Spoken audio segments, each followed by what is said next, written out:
Mes chers frères et sœurs dans le Seigneur,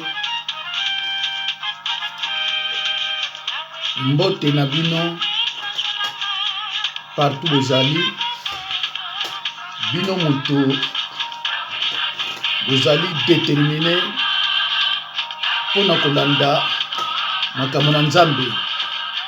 Je suis encore avec vous, mes chers frères et sœurs dans le Seigneur, mais cette fois-ci pour vous enseigner la parole de Dieu. La mission de Jésus-Christ était de prêcher la bonne nouvelle de l'évangile, de délivrer les captifs et de guérir les malades. Mes chers frères et sœurs dans le Seigneur, vous pouvez avoir les dons des miracles, des guérisons, d'interprétation des rêves, n'importe quel don, mais sans parole, mes chers frères et sœurs, vous êtes rien. Alors, mes chers frères et sœurs, soyez bénis, vous tous qui me suivez, chez vous. Le thème de cette prédication est intitulé « Les démons sont des ambassadeurs de Satan comme les chrétiens font fonction d'ambassadeurs pour Christ. » Alors, mes chers frères et sœurs, nous devons aller un peu plus vite parce que mes minutes sont comptées. Alors, mes chers frères et sœurs dans le Seigneur, qu'est-ce qu'un démon? Un démon, c'est un ange déchu, révolté contre Dieu et dans lequel réside l'esprit du mal. Un démon, c'est un ange déchu, révolté contre Dieu et dans lequel réside l'esprit du mal. Esprit ma benakati ya bomo inaye.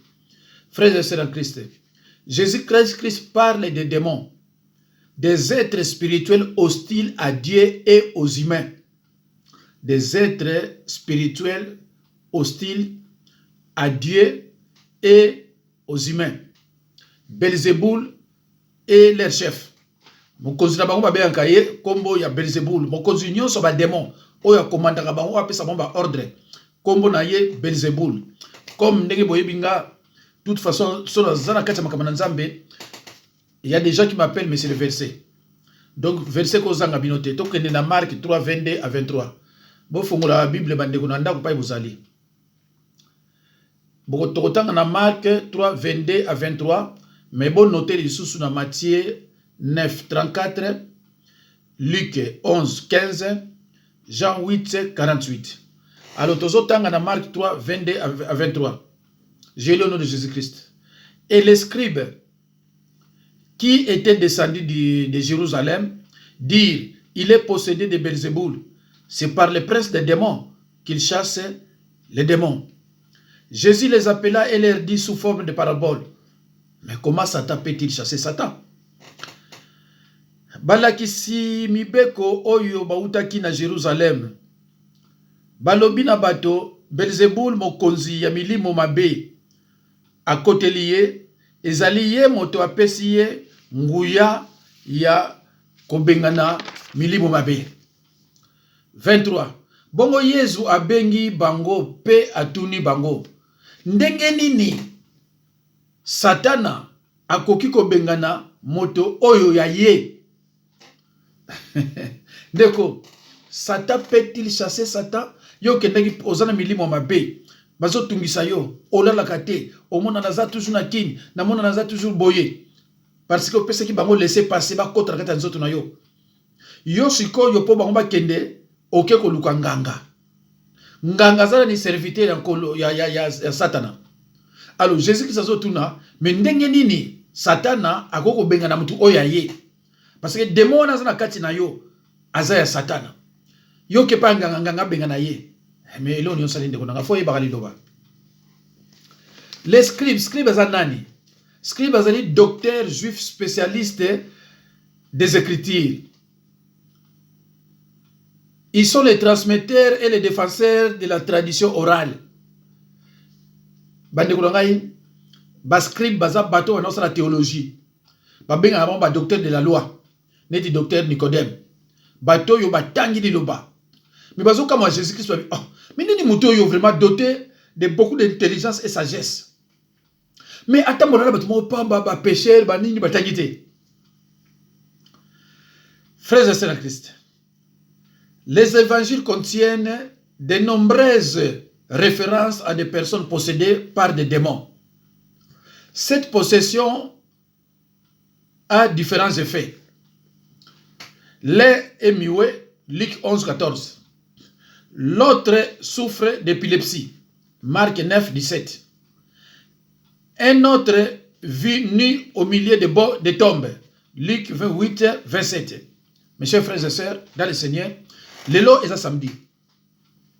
Tobandaki enseignement à 21h30, tu aussi ça va 22h peut-être 45.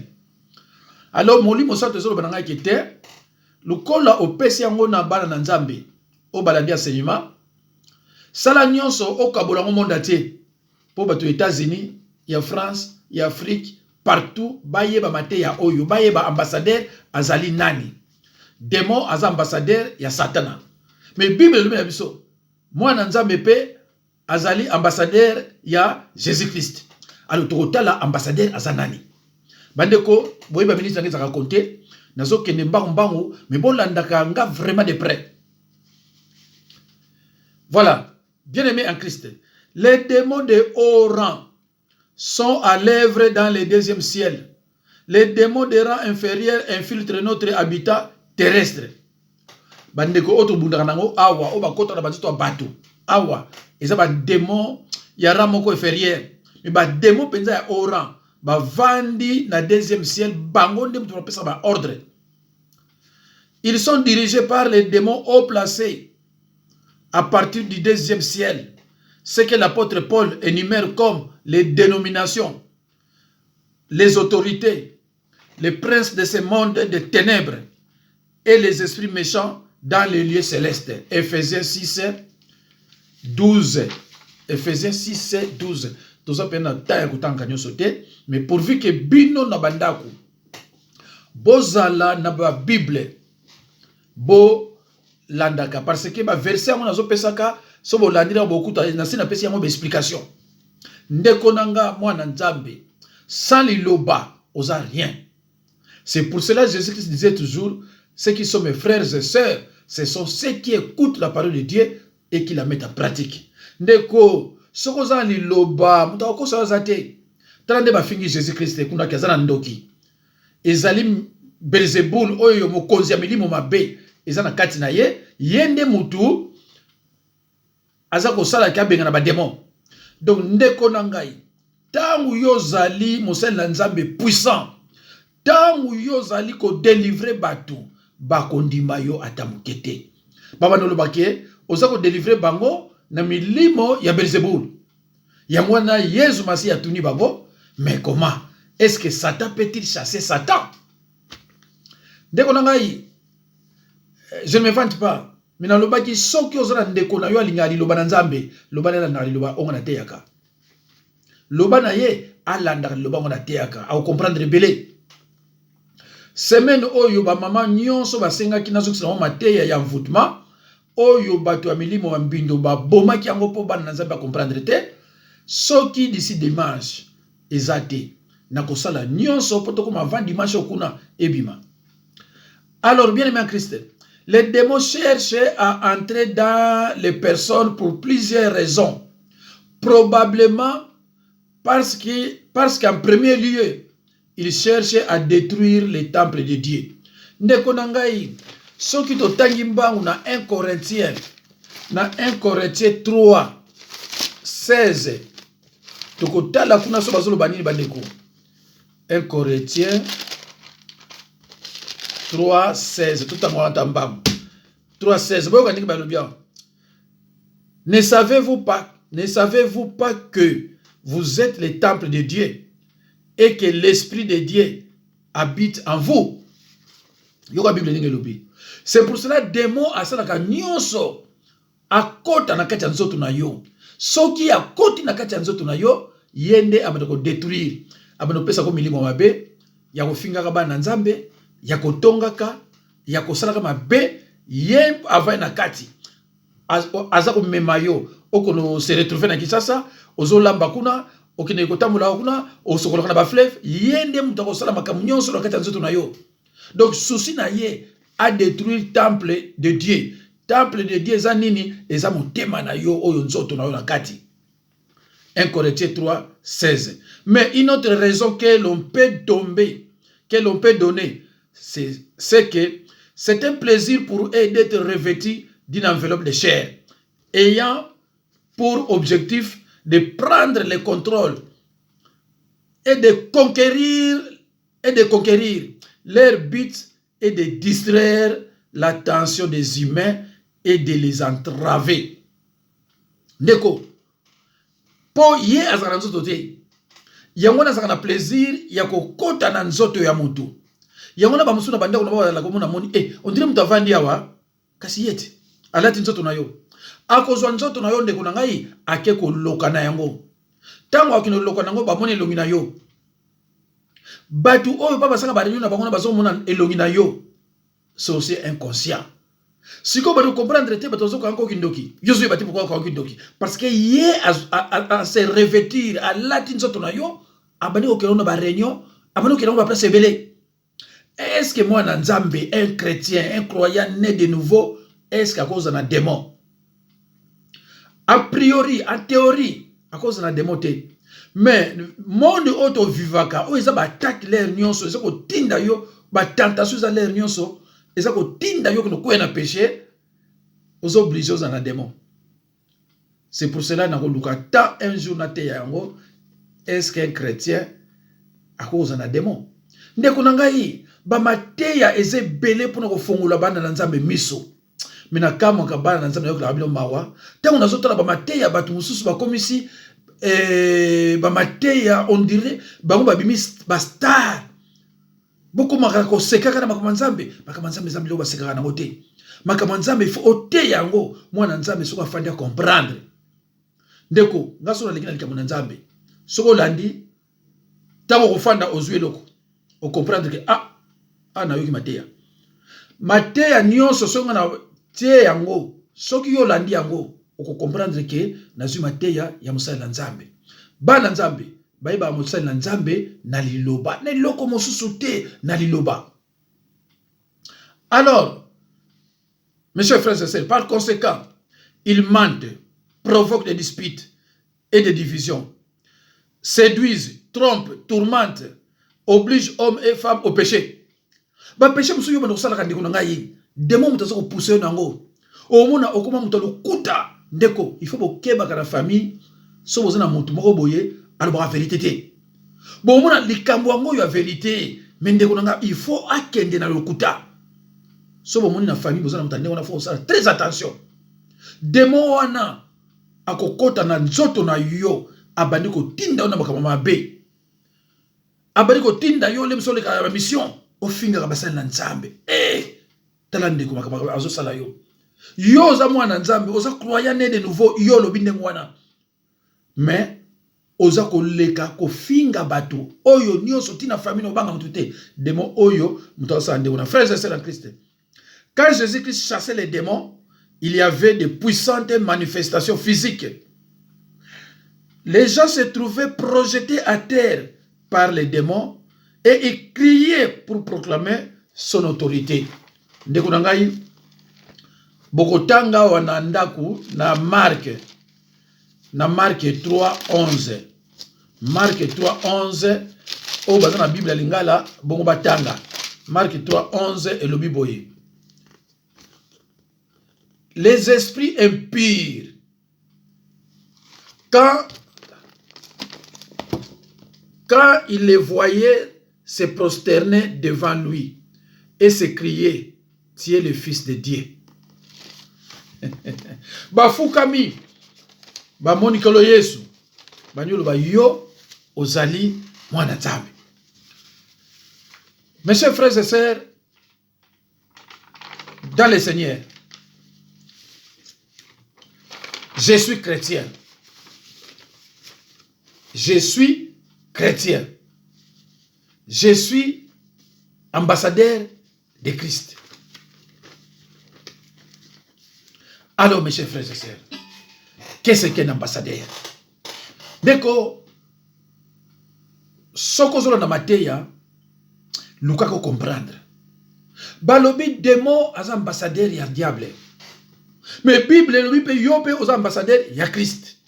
Deko, Satan ne vante rien. Satan musane ko copier nyonso yo biso salaka. Nyonso ya nzambe yazo copier yango. Ay vantaka rien. Tant balobi ke yo ozali ambassadeur ya Jésus-Christ, bango pe na monde atene balobi bon bilobi ba démon boza ambassadeur nanga. Sikoyo bandeko nangai bola nanga boyeba ambassadeur aza nani. Soko comprendre awa ambassadeur aza nani ndeko okoyeba ni osana vina yo. Qu'est-ce qu'un ambassadeur? Un ambassadeur est une personne représentant un État auprès d'un État étranger. Un ambassadeur est une personne représentant un État auprès d'un État étranger. Un ambassadeur, c'est quelqu'un qui est dans un pays étranger, mais qui représente le pays d'où il vient au sein de ce pays étranger. Alors, Ndeko, ambassadeur, tous un ambassadeur ou ambassadeur, par exemple, il y a RDC, il y a Congo. Ils n'ont pas de visa, ils n'ont pas de passeport, mais balobina yo yé ambassadeur a représenté RDC awa na France. Aye na mission. Aouti na mboka étranger. Aouti na mboka na ye. Awa aye étranger. Abandiko représenter mboka na ye. Donc il est en mission. Soki asilisi akozonga na mboka na ye akino sala kopesa compte rendu ya mission. Alors démon az ambassadeur ya diable. Soki azana kati ya nzoto na yo. Il y a un lien qui s'est établi entre toi et le monde des ténèbres. Il représente le diable, mais na kati ya nzoto na yo. Ya mwana siko yo kamwaka. Ndeni ba vina nge simbaka te, makamna sala ke ekoka te, ndakilo somba bilo na te ke simbaka te. Parce que ye azana kati ya corps na yo ayebi nyonso oyo linko sala azako tinda ngo kuna azako transmettre. Yo siko yebi na yo te, obande okangaka bandoki ya mike o bazanga ta tina. Batata mwasi, banoko, bapera leki, banani. Mais obosani ke ye afandeli yo na kati ya nzoto. Ndikozo comprendre. Babengi ambassadeur. Landa définition ambassadeur. Vina yo et comme un lien na monde à ténèbres. Oyoka lobio. Ya bano bo ki malade na kati ya nzoto ha. Oyoka o, il faut pas que nous sommes sakoba makila. Oyoka o ba diabète tondi, oyoka ba maladie belo tondi. Apesi yo paresse ya kokende kuluka église osambelaka. O komaka ba pasteur ango te ba pasteur on peut to baya bango omoni okomene okoma bilobela okoma net molekar okoma bilobela ba pasteur ango pe yezo sekayo oui c'est très bien ba pasteur on va fond il faut faire na yo tout ça tala ndenge diable azo sakana yo ndeko ngai jour siko komona côté hôpital obani ko yoka soni obani bisa moi sino abenga pasteur asambela pona yo mais yo bana ko critiquer ba pasteur te ba pasteur awa te ba pasteur on traka ba déception na zoka batango belé na tout na bango mais yo yepa nanga pesa pasteur bango zolo bana bango na ndinga mabe mais yo yepa nanga nga pesa pasteur ndeko nanga omoni passe zo mona ok banyolo ba dimanche pa ki église yo te parce que otanga mingi kotanga na yo oza sa nzambete kotanga na yo za ya makamususu devant ndoki oza mutu pamba devant ndoki ko soko sambela te oza mutu pamba ndoki ko boma yo na mba mona moko awa ya mwasi ayi na misala mabe na zone ya misala wana abi pasteur ngapona boma mutu yo pamba c'est un jeu pona boma azanya 13 ans mais zo bisaka pasteur pona boma mutu ezelo côté na zona sere mususu bayaka na ye awa mama na meme pa pasteur moko ayebisi mama na ye moko lo mema pa pasteur o na ko boma ye Vous vous rendez compte? Alors, maman na ye, na yeb sa no témoignage après. Abi pasteur eza oyo pa yo memanga na France. Mais oyo yelinga awawa. Mukolo memanga susu awa na koboma ye. Ba kana apa na. Mais ko expliquer bino epé mikolo ko yama comme belé. Alors, si ko chrétien aza ambassadeur ya Jésus-Christ. Eli ko lobani. Aouta ki na mokili moko étranger et pas na ye, pas papa na ye. Batindi ye awawa na mission. Soki mission na yo esili ya yo mwana nzambe, croyant de nouveau. Okozonga kokende kopesa compte rendu na yo, oyo yo sali na mokili oyo. Soki musala no ezalaki kofinga ka bato, okonopesa kuna. So musala no ezalaki ya nini? Satana te bandoki na ba sataniste bango ba klosamba te. Bango soki ba kufi ba molifelo. Bango ba klosamba te, mtakosamba de yo. Parce que l'affaire a été créée pour Satan et les sorciers. Mais l'affaire est créée pour yo croyant de nouveautés. Toi tu n'as pas de péché de condamnation. Satan ndoki pas na péché te. Azana kana ye, ba bien péché te. Azana kana ye pa ya avandaka. Pas basala bango enfer. Bozo mona yesi kwazo seka, mais azana ma passer bala na pongité bazal esclave. Alors yo mwana nzambe, boyoki na 1 3 16 ndenge lobi temple ya Dieu. Donc molimo santo ezapa na yo. Après ta mort, on peut sa bilan ya yo na royaume de Dieu. Ndeko, kuna pa yo zalaki na monde eza ya yo te, osalaki nini? Osalaki nini? Yango na bandeko, tango bomona ke mutu aleki na télévision. Aza ko finga musala na nzambe, azo loba ba n'importe quoi, ndeko pekisa ye. Parce que ce qu'on pekisi mingi akoyoka te parce que boza na ye monde moko te, boza planète moko te, aza mutu akote kuna. Mais ayebi ke ezali na ba na nzambe o babanga bandoki. Oyo baza neti ba bébé spirituel. Ayoki awake kote aza sans position. Alors, ban nzambe to continuer. Frères et sœurs en Christ, nous faisons les fonctions d'ambassadeurs de Christ. Nous venons d'un pays étranger. Notre cité n'est pas terrestre. Elle est céleste. Nous venons de notre royaume. Nous sommes des étrangers. Nous ne sommes que des passages sur la terre. L'apôtre Pierre dit, ne vous attachez pas aux choses qui font la guerre à l'âme. Vous n'êtes que des passages ici, des voyageurs détachés pour être disponibles lorsque le Seigneur vous dit, va. Oui, Seigneur, je suis prêt à aller où tu veux. Bandeko, vraiment poussani, mais na ko tangi la bino na 1 Pierre 2, 11. Na ko tangi la bino na 1 Pierre 2, 11. Alors, wapi 11 angolo. Je lis au nom de Jésus-Christ. Bien-aimés, je vous exhorte comme étrangers et voyageurs sur la terre à vous abstenir de convoitises charnelles qui font la guerre à l'âme. Ndeko na ngai mwana nzambe. Ozo lekisa vraiment l'air ya koyoka ka mutu moko afinga ka batu. Mutu moko atonga ka baka mwana nzambe. Ozo lekisa na yo vraiment ba l'air na biloko moko charnel.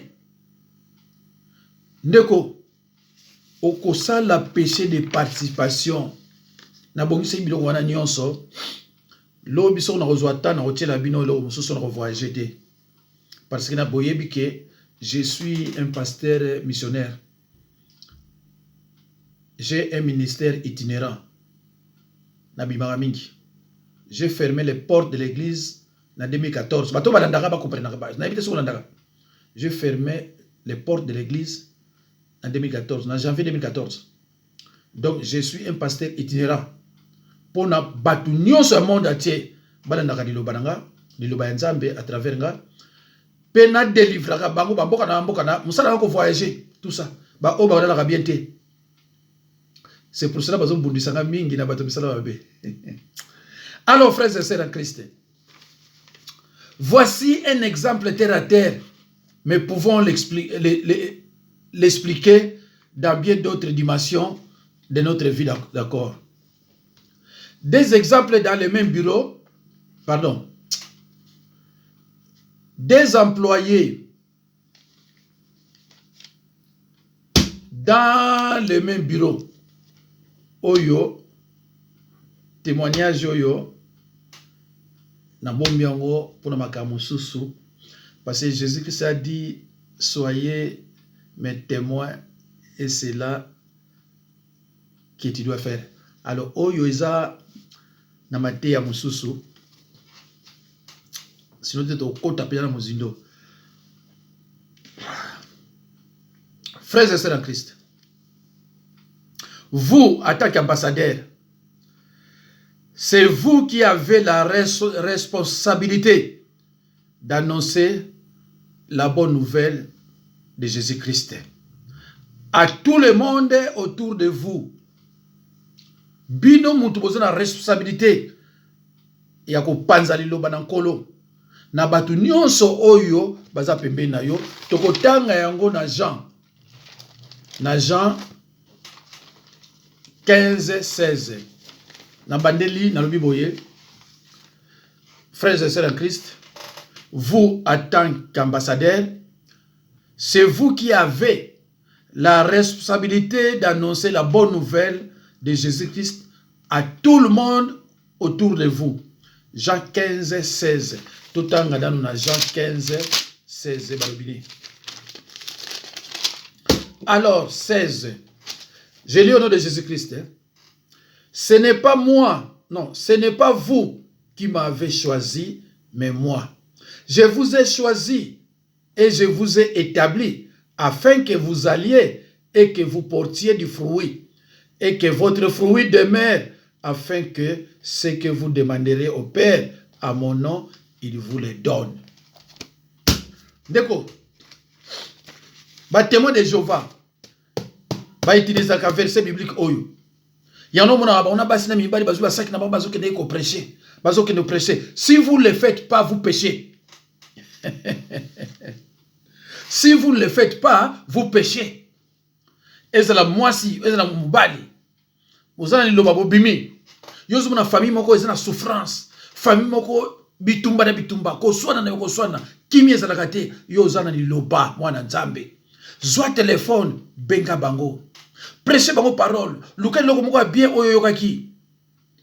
Soko o luki o zuite benga pasteur. O prêcher li loba. Bana nzambe. Mapamboli balukaka yango. Mapamboli balukaka yango. Soki yo o réussir ko bongo la motema ya mutu moko. O réussir mutu moko abongwama. Nzamba ko pambolo na ndiga osakana te. Me bande ko ngai ezali mawa batu mususu azo prêcher parole de Dieu.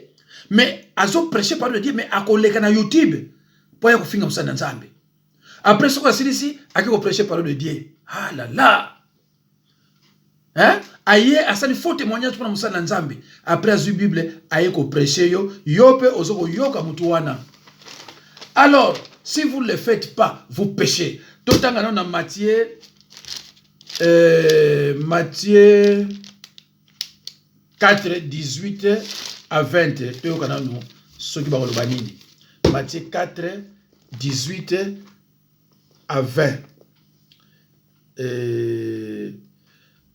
Comme il marchait le long de la mer de Galilée, il vit deux frères, Simon appelé Pierre et André son frère, qui jetaient un filet dans la mer car ils étaient pêcheurs. 19. Il leur dit, suivez-moi et je vous ferai pêcheurs d'hommes. 20. Aussitôt, ils laissèrent le filet et les suivirent. Ndeko, bazala ki ba pêcheur, ya ba poisson, ya ba mbisi. Abibolandanga, je vous ferai des pêcheurs d'hommes. Yangwana, Jésus-Christ alobaki, si vous voulez me suivre, renonce à votre jet. Le jet, c'est l'orgueil. Prenez votre croix et suivez-moi. D'accord. Matthieu Yanabiso et Suki. Quelqu'un demande à Jésus-Christ qu'est-ce qu'il faut faire pour te suivre. Jésus-Christ répond, si tu veux me suivre, renonce à ton jet, porte ta croix, charge-toi de ta croix et suis-moi. Longola orgueil, prêche parole. Ndekonangai, Nzambe apambola bino, partout bozali, bino mutu bouti kolandanga, Nzambe asala. Merci beaucoup. Beaucoup zomate ya mususu kalate. Donc, merci bana Nzambe. Liloba.